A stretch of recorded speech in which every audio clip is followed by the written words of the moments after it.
নে। আরে আমি না, ভাইয়া পাঠিয়েছে। এভাবে বলছিস কেন? তোর হিংসা হচ্ছে? কেন হিংসা হবে কেন?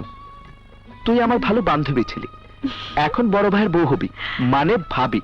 আর আমি তোর দেবর, আই মিন দ্বিতীয় বর। তাই বুঝি দেবর লাগছে তো। জি। আরে আরে কি হলো, কাছিস কেন? ইয়ে, মানে পেটের ব্যথাটা একটু বেড়েছে তাই। শুনলাম এই গ্রামে একজন ডাক্তার আছে, দেখি তাকে আনা যায় কিনা। এত রাতে ডাক্তার কোথায় পাবি? শুয়ে পড় যা।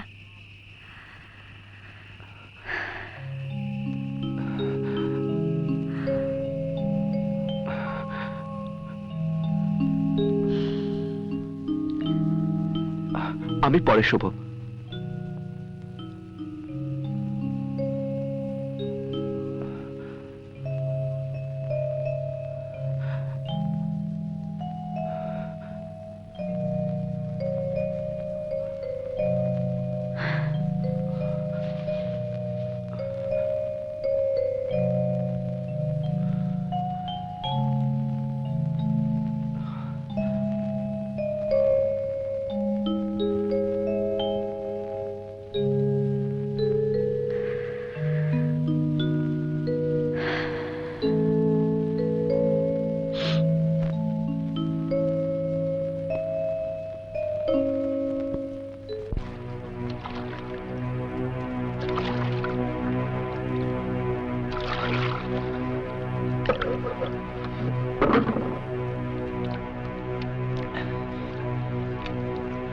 তোমরা একটু বসো বোন, আমি আসছি।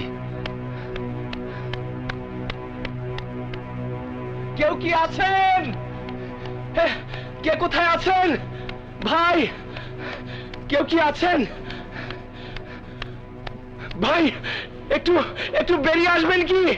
একটু বেরিয়ে আসুন। কি হয়েছে ভাই? কি হয়েছে? কি হয়েছে? আপনারা আপনারা দয়া করে একটু নৌকোয় যান, যাওয়ার সময় কিছু কাপড় চোপড় নিয়ে যান। কি হয়েছে? বর্বর পাকসেনারা মার মেয়েকে ধরে নিয়ে গিয়ে নির্মম ভাবে। না না না, আমি আমি আর বলতে পারবো না। ঠিক আছে ঠিক আছে, আপনারা দুটো শাড়ি নিয়ে নৌকায় যান, তাড়াতাড়ি যান, তাড়াতাড়ি। এই চলো চলো সবাই চলো চলো। আসো আসো আসো আসো। এই এই এই নৌকা টান দাও, নৌকা টান দাও, টান দাও, টান দাও, দাঁড়ালো। এই কাপড় কই, কাপড় কই? আমি একজন ডাক্তার। এই গ্রাম আমার নিজের গ্রাম। আমার আমার সবকিছু শেষ হয়ে গেছে। ভেবেছিলাম গ্রামে এসে কিছু একটা করব, পথে ওদের পেলাম। ওহ,